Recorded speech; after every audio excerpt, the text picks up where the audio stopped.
受史蒂夫·罗斯柴尔德的启发，长鹰汽车对汽车行业所有知名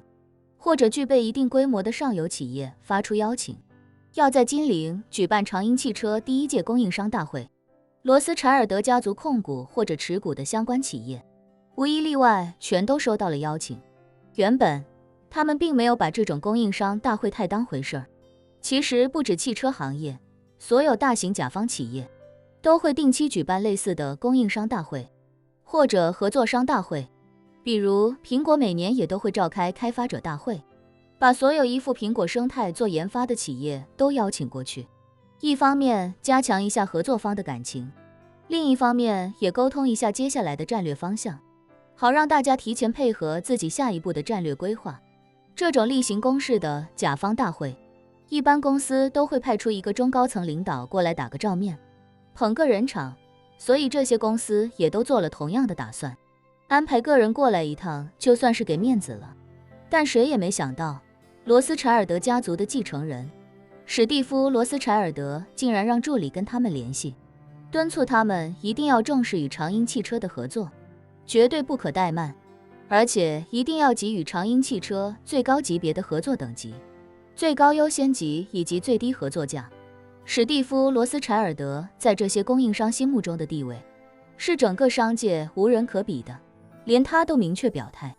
大家对长鹰汽车立刻重视起来。这些企业呈报给长鹰汽车的参会者名单，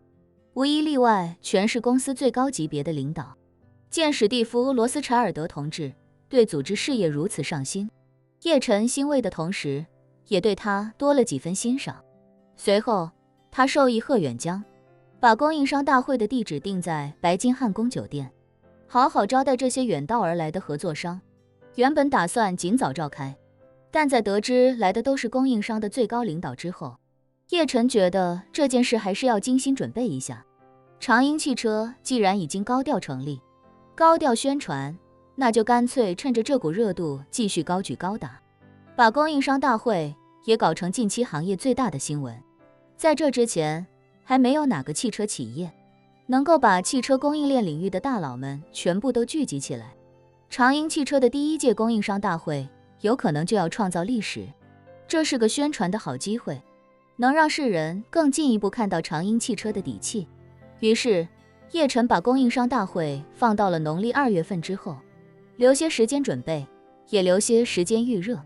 叶晨的生活重回正常节奏之后，时间距离农历2月已经越来越近。这段时间，他每天几乎都要往返香榭丽温泉，偶尔也去跟外公外婆以及舅舅们见见面，聊一聊长鹰汽车接下来的发展走向。史蒂夫·罗斯柴尔德确实说到做到，他与萧初然说好，2月初2那天要一起去燕京，去看顾秋怡最后一场告别演唱会。为了不让萧初然怀疑，叶晨的话术是陪他去看，因为他一直很喜欢顾秋怡。但萧初然知道了顾秋怡的身份以及他与叶晨的关系之后，虽说还没到恨顾秋怡的地步，但出于女人的本能，当初对顾秋怡的那种喜欢也已经烟消云散了。可他还是欣然接受了叶晨的这个说辞，因为他不想让叶晨怀疑，也不想让叶晨失望。而且自己既然已经决定要离开叶晨，内心深处更希望叶晨能够平安幸福。在他看来，顾秋怡才是最适合叶晨的那一个。如果将来叶晨大仇得报，身份可以告昭天下，那他也可以与顾秋怡挽手步入婚姻殿堂，兑现双方父母在20多年前定下的婚约。到时候两人的故事若是被世人知道，大家一定也会为他们这么多年坎坷的感情之路而感动。农历的正月底，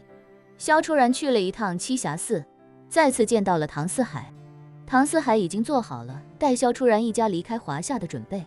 但具体的实施还需要萧初然配合。他告诉萧初然，叶夫人，在下明日即将启程前往澳大利亚，2月初2之后，还需叶夫人您配合一下，好引得少爷前往。萧初然点点头，问，需要我怎么配合呢？唐四海说，在下到了澳大利亚之后，会在那里闹出一点小新闻，不过为了保险起见，在下不把新闻搞得太大，届时在下会把新闻链接发给叶夫人，希望叶夫人能装作偶然，在少爷面前提及，再想办法让他看到新闻内容即可。萧初然立刻说道：好，我听唐管家吩咐。说罢，他又问：那我和爸妈什么时候离开呢？唐四海道：如果不出意外的话，新闻会在2月初3，也就是少爷生日的第2天早上发给您。如果一切按照计划推进，少爷看到新闻之后，应该就会乘坐最早的航班飞去澳大利亚。少爷的航班起飞之后，我就安排您和您的父母离开。届时我会安排人从燕京接上您，同时安排人接上您的父母。只是您父母那边需要您打个招呼，让他们做好准备。但是出发之前，最好不要让他们知道具体情况。好的。萧初然知道唐四海不会害自己，更不会害叶晨，于是便点头说：我会找个说辞告诉他们，不过你需要告诉我，我和我爸妈要从哪里离境，我好跟他们编个合适的说辞。唐四海道：我们打算安排您和家人从齐鲁的岛城走海路出境，到时候您从燕京出发，您父母从金陵出发，两边距离岛城的距离都差不多，大概6个多小时左右就能到。萧初然道：那我就跟他们说叶晨临时出门有事，我带他们坐邮轮去日韩游吧。唐四海嘱咐：叶夫人能确定您父母不会跟少爷说这件事即可。可以确定。萧初然道：我会告诉他们，叶晨有客户邀请他去澳大利亚看风水，他外出工作的时候，我父母是不会打扰的。那就好。唐四海点点头，微笑道：既然叶夫人有把握，那就按叶夫人的计划推动吧。马兰知道叶晨2月初2的生日，还惦记着提前订个酒店，一家人给叶晨庆生。待萧初然回到家，他便问道：初然，好女婿2月2生日，咱们要不要找个地方再订个蛋糕，一起给他庆祝一下？萧初然对他说道：叶晨打算生日当天带我去燕京看顾秋怡的演唱会，我给他过生日就好，你跟爸就不用操心了。马兰皱着眉头说：怎么又去看那个顾秋怡？看过了还看还有什么意思？再说他这个人也是，好巧不巧的，干嘛总在好女婿过生日这天开演唱会？萧初然无奈苦笑，心想这哪是什么巧合，顾秋怡就是专门选在叶晨生日这天开的演唱会啊。这时马兰见叶晨和萧长坤都还没回来，便拉着萧初然的衣袖，严肃地说：初然，妈觉得你跟叶晨结婚这么多年，都老大不小了，也该早做打算了。萧初然心里有事，所以没怎么注意马兰的话，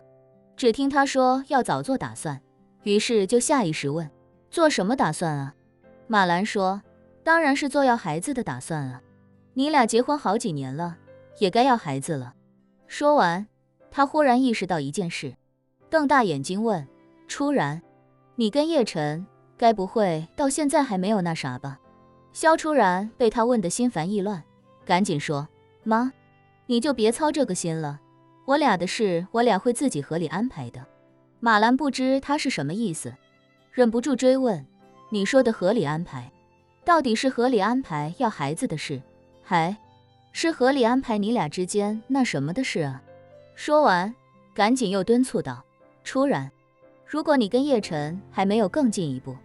那真得抓点紧了。两口子一起过日子，要是还相敬如宾的一天天，那叫什么过日子啊？跟合租差不多了。早先你俩情况特殊，妈也就不多说什么了，但现在时机成熟了，别再把自己大好青春给耽误了。我知道了。萧初然无声轻叹，随后说：妈，我有点不舒服，先上楼了。马兰无奈点点头说：去吧，妈说的话你好好琢磨琢磨，别一天到晚心思都放在工作上。萧初然背影一滞，片刻后才又迈步走出。